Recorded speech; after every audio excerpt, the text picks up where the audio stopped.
think that we need to make sure that we are not reliant on China in the ways that we have been reliant on China. And yes, that probably does mean putting these tariffs in and incentivizing the heck out of American companies to manufacture here and only here. But I think that China, it runs the risk of being a serious, massive threat in the future, especially with AI. We got to win the AI race, right? That's why we need all those semiconductors here. That's what this is really about. It's really about China. Like, we've got to fix the China equation. We've got to neutralize China somehow and make them less important on the global stage, economically for sure, militarily for sure.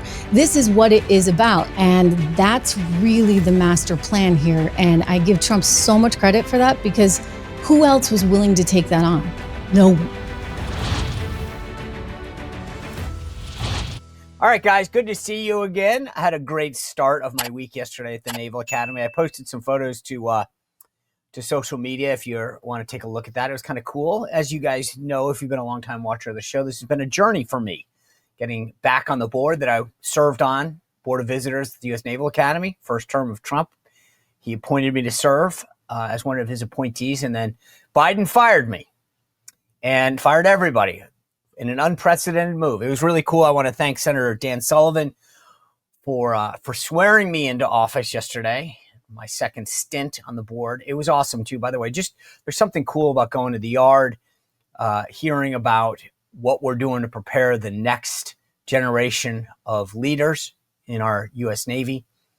And so it was a great opportunity. It sort of makes you feel good watching these men and women prepare to serve our country and face the challenges and deter the threats. So really cool to do that. Again, my thanks to President Trump for naming me to serve on this board. It was great to catch up with all the members, talk about the challenges that the Academy faces, what we're going to do to meet them head on. But it also recalled to me a moment that was interesting that didn't get a ton of attention. Last week, Doug Emhoff, you may recall, he is the husband of Kamala Harris. Well, Doug was serving on the Holocaust Museum, and before, he was fired, as were the members of the Kennedy Center and all the other academies under Donald Trump. And Doug Emhoff said to the New York Times, "Today I was informed of my removal from the United States Holocaust Memorial. Holocaust remembrance and education should never be politicized. To turn one of the worst atrocities in history into a wedge issue is dangerous and it dishonors." Well, first of all, it's not dishonoring anything. Donald Trump is appointing very capable individuals, as he did in this first term, to serve in your place. What you're upset about is the fact that you're fired. Now, I get this. I understand it. You're concerned that this board was politicized, because normally that's not how it works. But my message to you, Doug, is where were you when the Biden administration started this in an unprecedented way? Never in the history of the U.S. had members been kicked off service academy boards. You want to talk about politicizing something? What about the service academies, the military? You said nothing. Your wife, the vice president, said nothing. Your allies said nothing. Jen Psaki said a lot about this. She was defending the process. So while I'm sorry that you're bummed about getting kicked off a board, you started it. Your team started this. You said nothing when it happened. And so now I get you're upset because it's personal. But you know what? You guys need to learn to deal with the consequences of your actions. Too many times in the past, Republicans sat back and took this kind of stuff and said, okay, well, we'll be better than them. Donald Trump taught us, no, we fight back and we fight to win. So Joe Biden started all of this. I filed a lawsuit, Spicer v. Biden. I've talked about this before.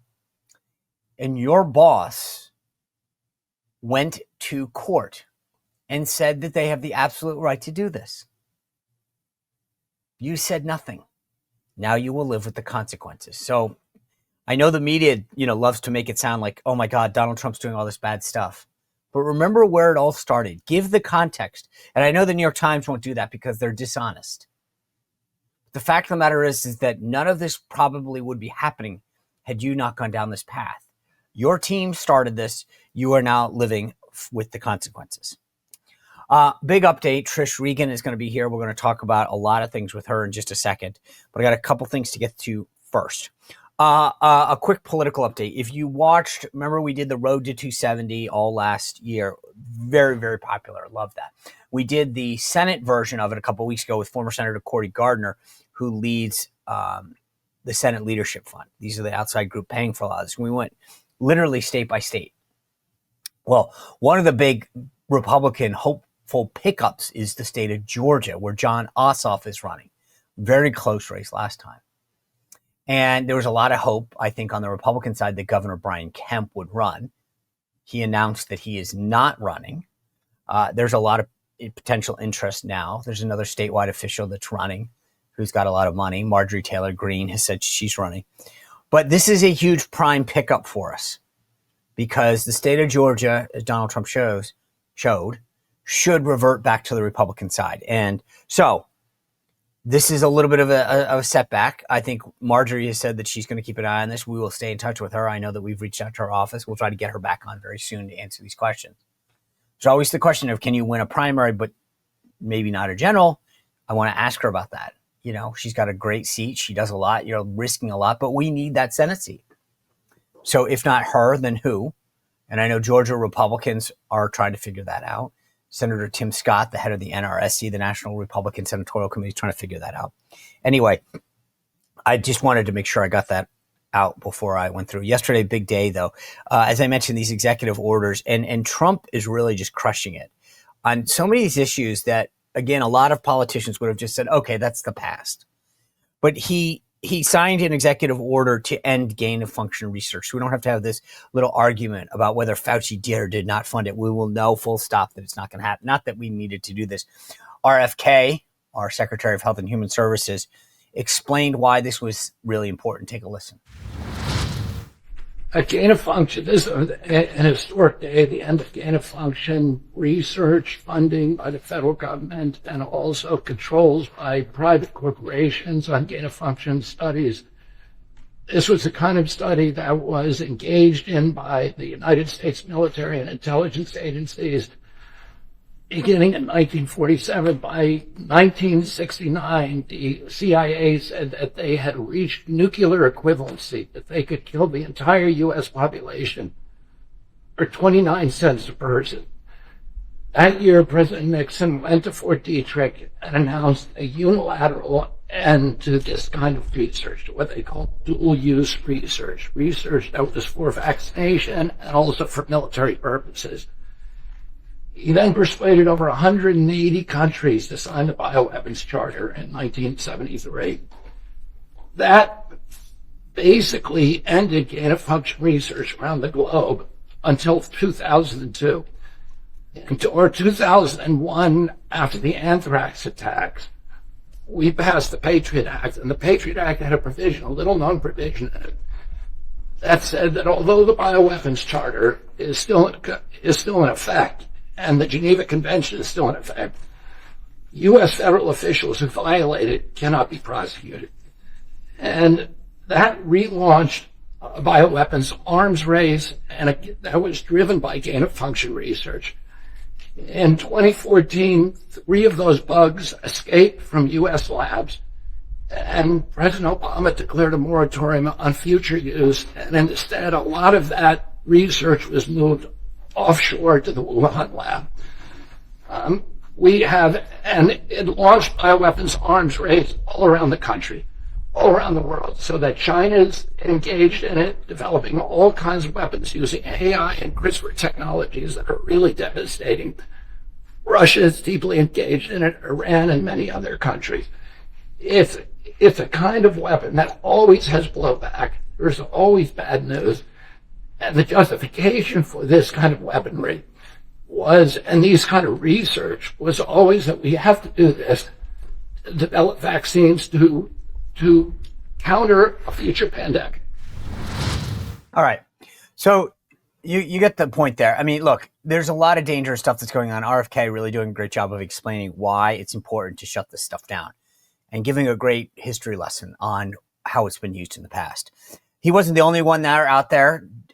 Secretary of Defense Pete Hegseth got up early this morning, by the way, like 2:30 in the morning. Well, he got up before that, but he took a flight around 2:30 to fly down to Florida to speak at a conference of special operators. But yesterday, before he left, he's in on the action, talking about things that he's taking steps to do at DOD. And one of the big things yesterday that he talked about was reducing the number of flag officers in the military. And again, like RFK did with gain of function research, context matters.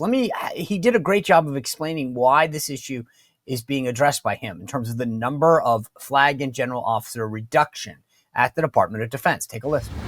We're back with more DOD reforms. This one is General and Flag Officer Reductions. That's the official title. My title is Less Generals, More GIs. It's a historic one, and it's in keeping with President Trump's commitment to achieving peace through strength. We're going to shift resources from bloated headquarters elements to our warfighters. Let's take a bit of a trip down memory lane. In history, when we were fighting across the globe during World War II, we had a force that was 12 million strong. For that 12 million man element, we had 17 4- and 5-star generals. Today, we have 2.1 million service members with 44 4-star and flag officers. So it used to be a ratio of 1 general to 6,000 troops. Today, it's 1 general to 1,400. That's important. Think about this. At the height of everything, you have 17 4- and 5-stars for 12 million. Now you've got 44 4-stars for 2 million. It really does say something about our priorities, because everyone wants to stand up a 4-star command and be important. And I get it. I'd love to be an admiral someday. Well, I wouldn't, but you get my point. But maybe the priorities aren't right. Why do we need more flag officers for less people? Because, that's how Washington works. Anyway, he wasn't the only one. Secretary Scott Bessent, he was out on the West Coast explaining trade. I mean, look, everybody's engaged. And that's the big takeaway that I get right now, is that you look around this administration and you see not just the president taking action. Scott Bessent out there talking about tariffs and action and what they're doing on the economy. You got Pete Hegseth, as I just showed you, RFK in the Oval Office. Boom, boom, boom, boom, boom. I mean, it's kind of refreshing to see a government working for you, for us. And I think that's the important difference between the last 4 years and why I still really believe that there's this fundamental greatness about this term that we won't appreciate for probably decades and maybe generations. This idea of a 4-year gap between the terms. To think about it, we would have just kept a lot of the old cabinet secretaries from Trump 1. They would have stayed in office. That's how it works. When you have a chance to rethink it all, you get people in there that are doers, that are disruptors. And we're now seeing that. It's just funny. And by the way, another story under the radar yesterday, the president met with and secured the release of the 47th citizen that was unjustly detained and welcomed home during his administration. Her name, I'm going to butcher this, but she's a ballerina that was wrongly detained in Russia for over a year. I can't imagine what that's like. It's Ksenia Karolina, I think. And she came to the Oval Office, met with the president, thanked him for her return. You didn't see a ton of press on it, did you? Because, well, they don't want to give President Trump a ton of credit. Now, I contrast all that, by the way, of things that are happening and all these people doing things and getting results for us. What were the other side doing? Well, Kamala Harris apparently was at the Met Gala last night. And the Democrats, this is just so stunning how stupid they are. The Democratic National Committee on their Instagram posts a picture of her at the Met Gala talking about how she's so stunning. Now, I don't have a problem. By the way, I'm a capitalist. She wants to go to a Met Gala. God bless her. Have fun. But she stopped at the Polo Lounge, by the way, which if you're not in New York or whatever, I mean, that's like one of the most exclusive places in New York. That doesn't exactly say person of the people. For a woman that's thinking about running for governor and or president again, like these guys are so stunningly out of touch. It's unbelievable. They'd rather be seen at the Met Gala than with regular people. And they post it and they brag about it. They're just so politically tone deaf. And it's just such a contrast. Unbelievable. All right. As I mentioned, Trish Regan on her way on right now. So much to break down with her. Maybe I'll see if she went to the Met Gala. Who knows? Maybe that was what she did. But chicks on the right are here tomorrow which is fantastic. On Thursday, we've got an amazing panel coming your way. Elizabeth Mitchell, who's the White House correspondent for the Daily Signal. My buddy Dan Turrentine, he's going to be here. And then check this out. On Friday, Alex Bruzewicz. Now, you may not know his name. He's the CEO of something called X Strategies. But if you start to read about the campaign, he's the guy that led a lot of the digital strategies, the podcast strategies, all of this stuff. He's the guy. He doesn't do a lot of interviews. I don't know that he's even done an interview, but he's coming on the show. So I love to bring you things that no one else is talking about or insights that aren't getting covered. This is one of those things. Subscribe, hit the notification button, share, because the Trump strategy is just running circles around everybody because of people like Alex Bruzewicz. And we're going to break down and get an understanding of what they're doing and why they're doing it. So I'm just so excited for that. All right. Before I get to Trish Regan, I got to tell you guys, I know just a few days ago, tax day passed, but for millions of Americans, unfortunately, some real troubles beginning, because if you miss the April 15th deadline, have unpaid, unfiled taxes, the IRS, as you can imagine, is ramping up its enforcement. There are over 5,000 new tax liens filed daily, 5,000. And they've got all sorts of tools at their disposal, bank levies, wage garnishment, seizures. You can imagine that. They don't, like, when you have nothing else to do but go after people, this isn't like a return on investment kind of thing. They know they've got all the resources of the government. So if you're one of these people that has unfiled, unpaid taxes, do not just stick your head in the sand and wait, because they'll get you. It's just going to happen. I don't mean to be the bearer of bad news this early in the week, but it's a reality. The good news, though, is that the folks at Tax Network USA are the best in the business, and they can help you. They've got a preferred direct line in the White House. They know, in the White House, at the IRS. They know who to talk to, who not to talk to, how to make things happen. They've recovered like $1 billion for their clients over the years. These are the professionals that you want on your side. So it's never too late to regain control. Give them a call at 1-800-958-1000 or visit tnusa.com/Sean Spicer. It's one word, tnusa.com/Sean Spicer, all one word. You may have missed the April 15th deadline, but you haven't run out of options. Give the folks at Tax Network a call or go to tnusa.com/Sean Spicer and let them help you with your next move. All right, you guys have known about my friend Leo Grillo for a long time. He is the founder of Delta Rescue. If you go to deltarescue.org, you can check out the videos and see what I'm talking about. It's the world's largest no-kill sanctuary. Not shelter, sanctuary. This guy, Leo Grillo, started with one Doberman that he rescued. He named the dog Delta, dedication and everlasting love to animals. And that spawned what is now Delta Rescue. It is amazing when you look at these videos. They take in dogs, cats, animals, horses, you name it, of all stripes. They give them the food, the nutrition, the veterinary care they need, malnutrition, abandoned, it doesn't matter. These guys take care of them for life. The thing about it is Leo Grillo operates not like some big USAID thing or getting political pro subscriptions, and it's all on contributions from people like me and you. I have personally, my money, made a contribution to Leo Grillo and the folks at Delta Rescue because I love what they do. So please do me a favor, go to deltarescue.org, make a personal contribution, and then hit the estate planning tab at the top. And if you have an old 401k or stock or something, talk to a tax professional. There may be a benefit for you right now if you donate it to Delta Rescue and help make Delta Rescue an enduring mission. All right. Without further ado, I want to bring in my good friend, longtime economic, cultural guru, and the host of the Trish Regan Show, Trish Regan. Trish, good to see you. Let me ask you, were you at the Met Gala last night with Kamala and I never know. Can't you tell? I'm still dressed for it. Well, the funny thing is I was talking to Dan Turrentine, who I do the morning meeting with, and he was saying this morning when he went to get his coffee, there were people literally coming in for the Met Gala. So I don't know, maybe can I just say, like, I don't know what it is, but like, I detest everything about it. I used to live on that street where they host this thing.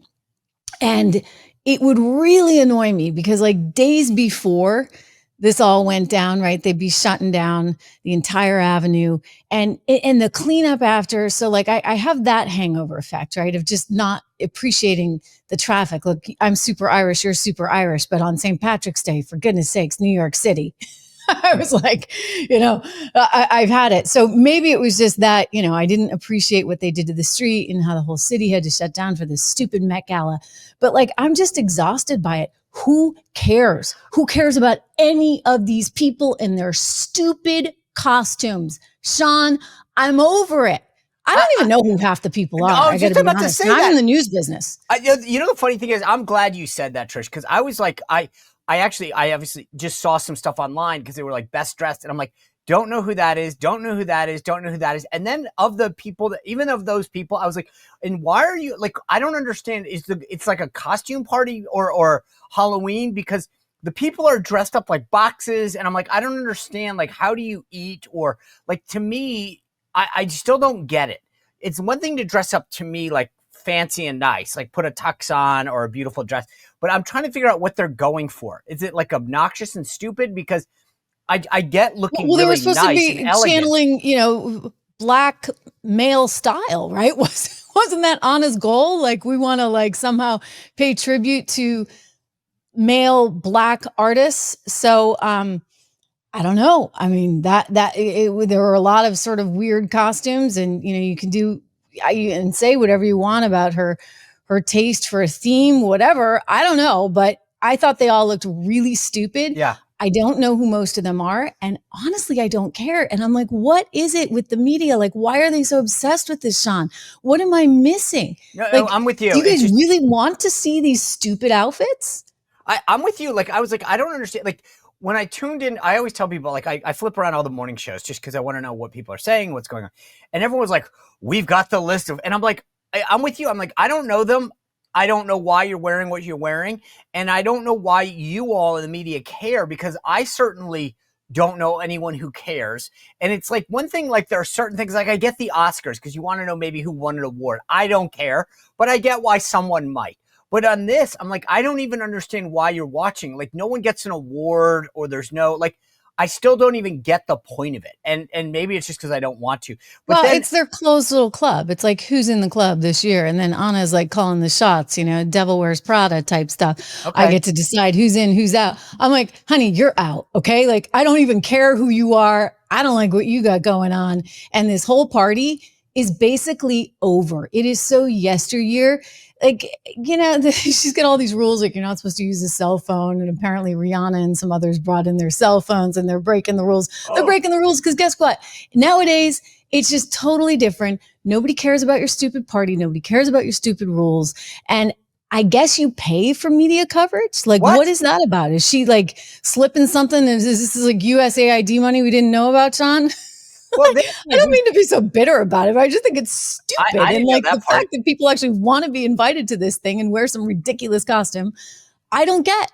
No, but I will say this. You used the word party, so I'll go there. The DNC, I mentioned this earlier in the show, the DNC posted a photo of Kamala Harris there right after she left the Polo Lounge, which is, very hoity-toity. And I was like, I don't understand how the party that's supposed to or says they care about people think that's relatable. Like, to me, I was like, okay, guys, the idea of like somebody who has a political future, and if you're, it's one thing for Kamala Harris to post it on her own Instagram or whatever, but the DNC thought that was a good idea to be like, hey, look, here's someone at this very elitist event that you can't go to or afford to, but we're gonna like. I was like, I don't get it. Like, I was like, dum-dums, this isn't helpful. Dum-dums, I appreciate that. Like, sometimes I'm sort of amazed, right? Like they keep going places that they just shouldn't. They keep getting it wrong. Every chance they have to course correct, they like don't take that opportunity. And I didn't realize that they had actually posted that themselves. That's a good bit of information, Sean. It's moronic. Okay. Yeah. It's just moronic. It's common sense. They have so lost touch. Do you think anybody out in the middle of the country cares about Kamala Harris getting invited to the Met Gala? The only person, trust me, that cares that Kamala got invited to the Met Gala is Kamala herself. Oh, maybe Doug. Dougie Boy, right? Doug, like that's it. Yeah. Doug's like, can I go? By the way, speaking of like out of touch, like you want to talk about like, this blew my mind yesterday. Again, another like add this to the list of things I don't care about and events and whatever. They announced the list of Pulitzer Prize recipients, winners, whatever you want to call it. The Washington Post won an award, a Pulitzer Prize, for reporting on President Trump's assassination attempt. Now, in case you forgot, Trish, and you'll have to, I assume many people are in this category that they either never saw it in the first place nor cared to. But the Washington Post, when President Trump's assassination attempt occurred, reported that loud noises had happened. Like this, if this is what we're rewarding good behavior for in terms of journalism, like it wasn't like Trump almost gets killed or attempt on his life. Loud noises at rally is how they reported this. And they just won an award. Like, can you imagine if you lost? Like how bad your story had to be that you didn't win when they're like, the winner of the reporting on the assassination are the team that said loud noises at rally. Come on up. Yeah, I mean, this is why people see through it, though, Sean. Another example of that is the 60 Minutes interview with Kamala Harris that was just edited and re-edited. It was just nominated for an Emmy. Now, hey, maybe I'm like the editor and producer that were able to salvage that Kamala word salad. Maybe they do deserve an Emmy. I'm being, I'm joking, of course, because that took talent, right? Like that took talent to be able to take her answers and make them sound in the slightest way intelligent. I think it's emblematic, right, of the media sort of existing to serve itself and its own crowd, and the Democrat Party being very much in sync with that. So again, nobody cares that Kamala Harris went to the Met Gala. If I were her, I'd be actually embarrassed about that. Like I would not be like singing that one from the rooftops, right? And yet that's what the DNC is putting out. I think they had Alex Soros there too. There was some weird picture somebody just sent me the other day of Alex and his, I don't know if they're married yet, right? The woman. He's dating Anthony, or married, or Anthony Weiner's ex. Anthony Weiner's ex, Huma Abedin, who was Hillary Clinton's like close confidant. Totally off the wall story. Years ago when I was at CNBC and I was an anchor there, and we had Weiner on like right before all this news broke. And I remember getting in a fight with the producer because I'm like, I speak German. Trust me, it's Weiner. Nobody would say Weiner. He must go by the German pronunciation. It's got to be Weiner. And he's like, no, trust me, it's Weiner. And I'm like, you got to be kidding me. Anyway, yeah, it was Weiner. And you got to be kidding me on every level with that guy and her. So many things but now that I want to. They were at the big event as well. So it's this like self, feeding mechanism. They're all like, they think this is a big deal. And look, the proof is in the pudding. Guess what? Donald Trump won not only the Electoral College, but the popular vote as well. I wonder why. Yeah. It's funny, though. You talk about this 60 Minutes interview. It's hysterical that they're literally settling with Donald Trump for millions of dollars because of how they edited this thing. At the same time, it's like, oh, but we won a Pulitzer Prize for it, but we're settling millions of dollars in a case against Donald Trump because we edited it to affect the outcome of the election. Like there is such a tone deafness and out of touchness that exists between the media and reality these days in terms of all of this, whether it's the Met Gala or 60 Minutes or the Washington Post winning, quote unquote, awards for this kind of coverage. Yeah. And look, I think that 60 Minutes has the potential. I don't think that Sherry Redstone will allow for it, but has the potential to really sink the entire company.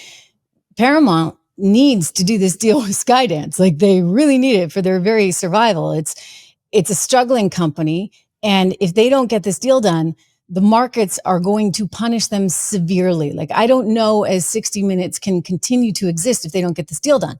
So whether or not she decides to kill it altogether, I've speculated that if I'm her, right, I'm a business person, why do I need this? It's like a noose around my neck, right? By the way, it's hogging up some really important airtime before some of those really important football games, right, on Sunday nights. So I'd cut my losses. There's no sort of key talent involved with it. When you think 60 Minutes, what do you think? The clock. There's no sort of reason for it to be. The only reason for it to exist was because it was good journalism. Well, obviously it's not good journalism because they're editing the heck out of interviews to try and make certain presidential candidates more appealing. That's not journalism. Yeah. Well, it's a good point. I mean, if you're Sherry Redstone, the head of Paramount or whatever, you're like, why? Like, this is costing me money, and I can be putting on some other show that will make us money. But I will say, speaking of like the money and the spending, nice segue into my other thought this week, which is, Trump finally, I've made this like a personal thing. Like, I don't know why Republicans keep funding PBS and NPR. And the thing that's so funny about it, Trish, is that there's a lot that's being discussed in the context of PBS and NPR. And there is a press watchdog called Fairness and Accuracy in Reporting. And it weighed in on this NPR debate about funding. And it said this: one could look at this threat as part of Trump's general distrust of major media and desire to seek revenge against outlets he believed to have been unfair to him. Going after public broadcasters is part of a neo-fascist playbook authoritarian leaders around the world are using to clamp down. I think that where people are missing this, at least some of us, I think some people on the right, and I understand why, are excited about defunding them because of their political bias. And it's fair. I frankly don't care about that as much as I do this philosophical idea that why are we as taxpayers funding any media outlet? Like, I don't know why in this day and age, we've got the Trish Regan show, the Sean Spicer show, we've got Substack columns galore, that we need to be paying for anything. And I would be saying the same thing, to be honest with you, if they fired everyone at NPR and put in Trish Regan to run NPR or PBS and said, okay, you now get to program it, I would equally say, great, no taxpayer funding. And I think that's where we need to be more intellectually pure, is to say it's not about the bias, which does suck, but it's about the idea that the government shouldn't be funding media outlets, full stop. No, they shouldn't. I mean, unless, and that's when you start getting into whatever the State Department and the CIA are trying to, and this is sort of Kerry's wheelhouse now, right? I mean, she's looking at sort of the international media footprint and what it is that we want to promote as Americans for our goals overseas. The problem, and not to wonk out on you too much, but if you go back into the 50s, we came up with an idea that we were going to promote our view of the world, freedom, et cetera, as an alternative to communism. So during the Cold War days, we had a very orchestrated effort, media campaign to get the word out. And we put in place some restrictions that would prevent, Sean, any of that information that we were pushing overseas and the money, the taxpayer money that was being used to push that information overseas, that would prevent that information from turning back onto Americans themselves. It was called the Smith-Mundt Act. And then, I guess it would have been 2012, ratified in 2013 under President Obama. We had a modernization of the Smith-Mundt Act, which meant all those taxpayer dollars that were going to promote a certain worldview overseas for the first time could now be used here at home. So companies that got money for their coverage from the State Department or USAID, et cetera, that were pushing a certain narrative overseas were now allowed to use that narrative domestically. So this was a massive change, a massive switch. And sometimes when I say to myself, like, what happened? I realize, okay, Donald Trump, but what else happened that all of a sudden the media just turned and got so vicious and so crazy and so delusional? What was that? And then I think about, suddenly the money was being turned back against Americans themselves to promote a narrative. In this case, it was, we've got to save democracy, right? So you're no longer saving democracy, say overseas in some godforsaken place in the Middle East that we wanted to get oil from and therefore wanted to control who politically was in power. All of a sudden, that money was being used to control who was politically in power here in the US of A. And so that's a massive shift and a massive change. Yes, NPR to a certain extent and PBS are all involved in that as well. But maybe the answer is, okay, we have some kind of, and I think that Kerry Lake can do this and promote the American narrative overseas, but you've got to get that back into place where you're not using taxpayer dollars to promote a narrative that any administration wants right here at home. Yeah. All right. I want to shift gears and talk about like the Trish Regan wheelhouse, the economy and finances, because Scott Bassett was out yesterday in California talking about why we're doing what we're doing. And I looked, the White House unveiled this new website that talks about the Trump effect, Trish, and it just lists trillions of dollars that have been invested in the U.S. since Donald Trump became president. I'll just read: SoftBank, $500 billion, NVIDIA, $500 billion, Apple, $500 billion, IBM, $150. TSCM, which I think is the Taiwan Semiconductor, 100 billion. Johnson & Johnson, 55 billion. Eli Lilly, 27. Novartis, 23 billion. Hyundai, 21 billion. DMAC Properties, whatever that is, 20 million. And it goes on and on and on. And I started doing, and admittedly, I don't have the financial and mathematical prowess of Trish Regan, but off the back of the envelope, I got close to $3 trillion. And I'm thinking to myself, why is this not, no one wants to talk about this. Like, the people invested in the last 100 days in America to the tune of almost $3 trillion because Donald Trump's policies, they want to talk about how they suck, they're bad, all this stuff. But no one talks about the fact that in 100 days, this guy's got like $3 trillion of investment in the U.S. That's not by accident. That didn't just happen. That's because of him. And no one, all of the places that you used to work, CNBC, Bloomberg, whatever, they don't talk about this. No one wants to say, wow, look at what's actually happened. They want to talk about the negative, not the positive. Yeah, well, look at the market over the last 9 days. I mean, today might be a little bit different, and we'll see how this all shakes out. I think there's still a lot of uncertainty. You get the Fed, et cetera. But the overall momentum is still a positive one. Granted, there were a couple of scary days, and I think that there was some fear among many that Peter Navarro kind of had an outside voice. And let me just tell you, Scott is brilliant, like absolutely brilliant. And I have a lot of friends that used to invest with him that know him very well, say he's like the smartest person they've ever met. I mean, the guy actually brought down the Bank of England, don't forget, with Druckenmiller, like back in the day. So like he's a pretty smart dude. And I think it's good that we have him there. And so now people are realizing, okay, Bessent's in charge. Lutnick's there to help. He's got a good business background, obviously. Cantor Fitzgerald, terrific company that he was able to build. And so there's, I think, some ease now on Wall Street where people are like, okay, this is moving in the right direction. Look, Trump's going to break some glass. And what you just pointed to is actually extremely important. I've said this, like Mercedes is a good example. Somebody was saying, oh, the cost of a Mercedes, whatever, Mercedes, but just hear me out for a second. The cost of Mercedes is going up, even though they've made this huge investment over the years in U.S. factories. So they do have U.S. factories. I believe several of them down south. They make a lot of it here, but the engines are still made in Germany.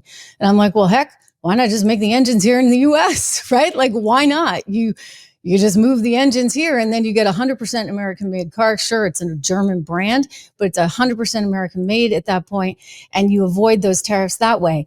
It can't be done overnight. And I think that's what people worry about, just sort of the stickiness of, okay, well, how quickly can this happen?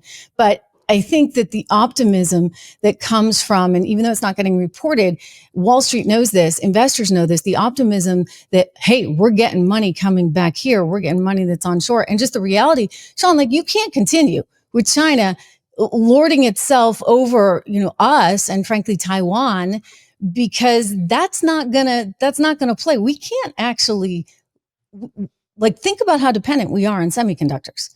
And that industry, like everything we use, right, has a semiconductor in it.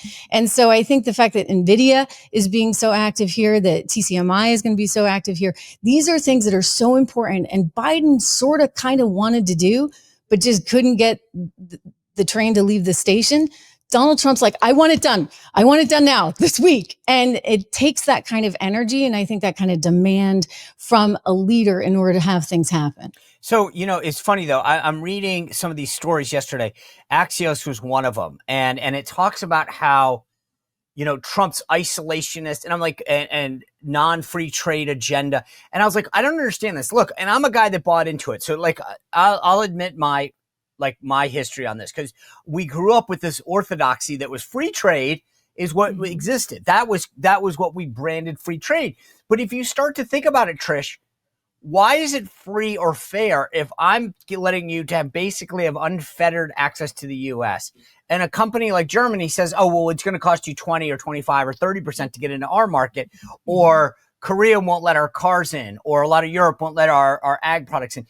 To me, like to me, we've got to redefine how is that free or fair when you're screwing us? And I think Trump's at least willing to take it on. Yeah, but yes and no. Okay, so it depends on what you're screwing us on. For example, I run a trade deficit with my dry cleaner because, Sean, I don't want the dry cleaning equipment in my house. I don't want to do my dry cleaning. So I will pay the dry cleaner all day long. I really doubt that they're consuming the Trish Regan show. I doubt that they're buying my financial research at 76research.com. I doubt any of that's happening. But you know what? I'll still take that trade all day long because I don't want to do my dry cleaning. And my time is better off studying financial markets, studying, economic policy, going on the air. Like that is where so you're making that trade-off very deliberately. I'm using it as an individual example to explain what happens on a very international scale. So, we may decide, gee, we don't really need to make socks and underwear because we might be better off focusing on high-tech car engines or high-tech manufacturing and semiconductors. So let's let Vietnam make the socks and underwear. And okay, so, there's a little bit of a tax involved. Guess what? One thing that nobody's looking at is the capital account.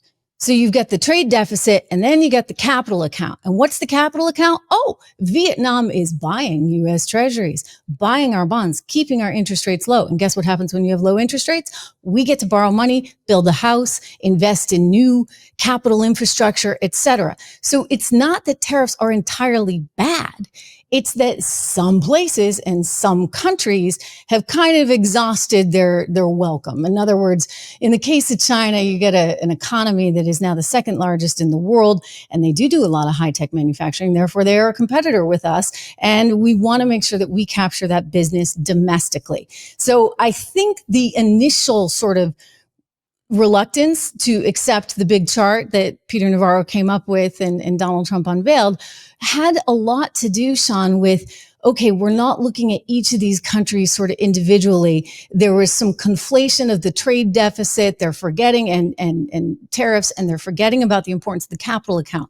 But now you've got real people in there, right? You've got Scott, you've got Howard, and Trump gets it, right? He fundamentally gets it. I think that the math was misguided, and I'm going to blame Peter for that. Sorry. I mean, I've known him for 20 some odd years. He's basically always been a communist. So he does not like trade, but there are times and instances where you do want it, but you can't just be rolling over for everyone. Does that make sense? It does. But what I don't get is, like, let's just, and I'm picking this out of the air, but let's say that Vietnam, to take your theory, they can make the t-shirts and all the apparel and textiles. Like, that's fine. You guys have cheaper labor rates, whatever, you do that. But you got to take our pork products or whatever. Like, that's the, I don't, I mean, they're buying our treasuries. Okay. So don't forget, like, it all zeroes out. Like, nobody's looking at the capital account. So they give us dollars and more dollars, and they just keep investing in U.S. capital markets, which is why, guess what? We're the number one stock market in the world. You think you want to invest in anywhere else? You want French equities 5 years from now, or Chinese equities? No, you want U.S. equities. And so it's like growth just we're this engine of growth just going and going and going and going because we're collecting capital from all over the world. Okay. And like, it's hard to, you're thinking, well, I'm a factory worker. How does that relate to me? Well, it relates to you in that now your company is going to be able to hopefully build more factories. But that's where Donald Trump is very important. And what he's saying is coming in because you want those factories being built here, especially high tech manufacturers. Right. I get that. That's part of the picking what you want to. I will say, you brought up China. What I am concerned about more with China is, from a national security standpoint, we need to make sure that, whether it's PPE, so that we don't have another instance where COVID happens and then we are reliant on the arsonist to buy the fire extinguisher, or in the case of national security, where we're not entirely reliant on on chips, whatever. But so let me pose this to you in this context. We've kind of come to loggerheads with China. And to me, this is all, like, of all the things that happen, I'll take every other country off the table for a second. And the only thing I really want it's the elephant in the room. The elephant in the room. Okay. Play that out for me in the final minutes that we have. How do we get to a resolution with China? Because I think she needs to save a little face. I've always said it ends in a summit in July. Maybe I'm wrong, but I do think that we've got to figure out how to solve something with them. I think that we need to make sure that we are not reliant on China in the ways that we have been reliant on China. And yes, that probably does mean putting these tariffs in and incentivizing the heck out of American companies to manufacture here and only here. You can't have such an imbalance. And I mean, you heard me talking about, and sure, they buy treasuries. They wish they weren't buying treasuries. They're trying to buy more gold, of course. But I think that China, it runs the risk of being a serious, massive threat in the future, especially with AI. We got to win the AI race, right? That's why we need all those semiconductors here. That's what this is really about. I mean, look, you can you can talk about it being manufacturing in Vietnam. It's not really. Like what this is really about, and maybe by saying we're going to do this to the whole world, it takes the sting out of China. It's really about China. Like we've got to fix the China equation. We've got to neutralize China somehow and make them less important on the global stage, economically for sure, militarily for sure. This is what it is about. And so I hope that we get there. China's not going to love it. Like, why would they? I mean, they've been growing and growing, and their growth isn't actually so hot right now. I think that they're actually going to feel the pain for sure economically as a result of this. But we've got to find a way to diffuse them. And that's really the master plan here. And I give Trump so much credit for that, because who else was willing to take that on? No one. I agree. That's the key to this. You've got to take them on. You can't keep kicking the can down the road. And I think the key line that you just said, Trish, is something that's important. It's not just about the tariffs. It's incentives in U.S. policy that incentivize businesses to be here. It's not just anti-China. We've got to make it an incentive for U.S. companies to want to stay and grow here and do it. So, Trish Regan, always love your insight and your show and the takes that you have. I'm trying to remember, there was one take you had this week on something, and I was like, oh God, I can't wait to talk to her. As always, though, I run out of time. So thank you for being here. Always enjoy your company, your takes, and watching and catching up on the Trish Regan show. So thank you. Excellent. Thank you, Sean. You bet. We'll see you soon. All right, guys. Thanks for watching. Remember, my latest newsletter comes out, SeanSpicer.com. Sign up. We got a great week ahead. Hit that subscription button. Share the show with 5 friends for me tonight if you can. Thanks for being here. We'll see you back here tomorrow. Well, if you enjoyed this content, make sure to like this video, subscribe, and click the notification bell to get more.